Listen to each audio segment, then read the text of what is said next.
Hello, this is Sam Ohaj And John Matthews. with Season 7 of GBTV's The Gameclock. Today is September 11th as this recording is happening, so all sports news may not be up to date. In your varsity sports, Newburgh won 14-10 over ranked 8th in the state Elmira on September 7th. Sincere Tatum carried the ball 7 times for 112 yards, Amari Tice threw for 95 yards, a touchdown, and an interception, and Tyler Rafferty led the way on defense with 18 tackles. Be sure to get your tickets for the home opener against the Valley Central Vikings this Friday. Over to girls tennis, they played on September 6th with a big win against Pine Bush. Isabella Perot singled and Ekta Patel and Jade Garay doubled. And your girls' varsity volleyball news. The girls' Goldbacks were sadly defeated against Kingston. Amisa Cotton, however, led the way with 4 kills. Girls soccer won big 7-0 against Middletown on September 6th. Bree Fody had 3 goals and Wendy Guerra had 3 assists. Isabella Leggett led the way as the goalie with 1 save. And your boys' varsity soccer news, continuing the winning spree, Anthony Murcia scored all 3 goals for the Goldbacks, and Max Andon had 2 saves. And your MLB, NBA, and NFL news. Cleveland is 1.5 games back in the AL wildcard, while Arizona is also 1.5 games back in the NL wildcard. Cody Bellinger is going to win the NL MVP. After a heartbreaking injury to Christian Yelich on the Milwaukee Brewers, in which he fractured his kneecap from taking a 95-mile-per-hour fastball off of, his season is over. Yelich was having an amazing season, 44 home runs, a .330 batting average, even more impressive numbers than his last year's MVP win. You know, it's going to stay in LA this year, and continuing the MVP talks, Mike Trout will win the AL MVP. He's the best player in baseball for a very long time, and he will continue that. So congrats to Cody Bellinger and Mike Trout on this amazing accomplishment. And your NFL news.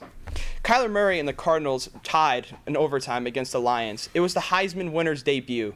Kyler Murray kind of started out unimpressive. You know, they don't have a very great O-line, the Arizona Cardinals. Kyler Murray's 5'10", and he came out and only threw for 95 yards and an interception in the beginning. But after that, it seems like he caught fire. Larry Fitzgerald was making catches. David Johnson was making catches, and the Cardinals were able to come all the way back. They almost won the game when Stafford threw a pick. However, the cornerback missed it, and they tied. So I'm looking forward to see how Murray does.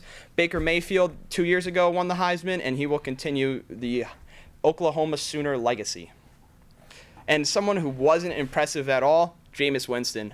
Winston has been on a wreck. Ever since his 2015 year, which he looked impressive and people took him seriously, he's fell off the face of the earth. Injuries have plagued him, and he just doesn't seem to be that guy. He was the number 1 overall pick in 2015, but this Sunday, he threw 3 pick sixes against the San Francisco defense that has Richard Sherman as their lead cornerback. Now, I don't mean any disrespect to Richard Sherman, but Richard Sherman's 35. I don't even know how old he is. But still, Bruce Arians came out of retirement to look for Jameis Winston, and nothing seems to work in Tampa Bay. They look to play the Carolina Panthers this Thursday, so hopefully Winston and the Bucs can turn it around. Otherwise, it's another dumpster fire, and we might see the departure of Jameis Winston. Somebody who looks like they're having an incredible start to their sophomore season is Lamar Jackson.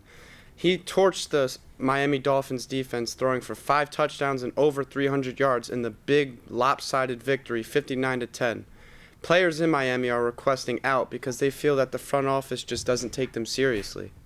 And, you know, the most impressive game of the week, I do have to say, Saints versus Texans. Breeze, Watson, impressive. They're throwing touchdowns. They're throwing deep. DeAndre Hopkins, Michael Thomas, they're all over the field.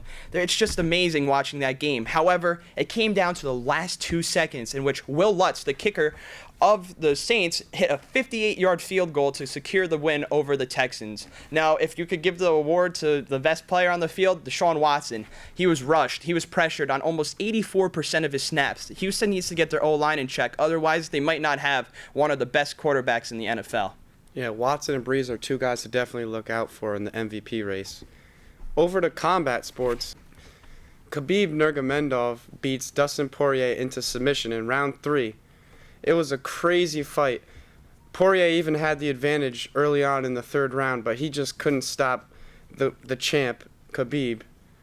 Tyson Fury and Otto Wallin is set for September 14th, and the Wilder-Ortiz rematch the date is to be announced, but it should be later this month.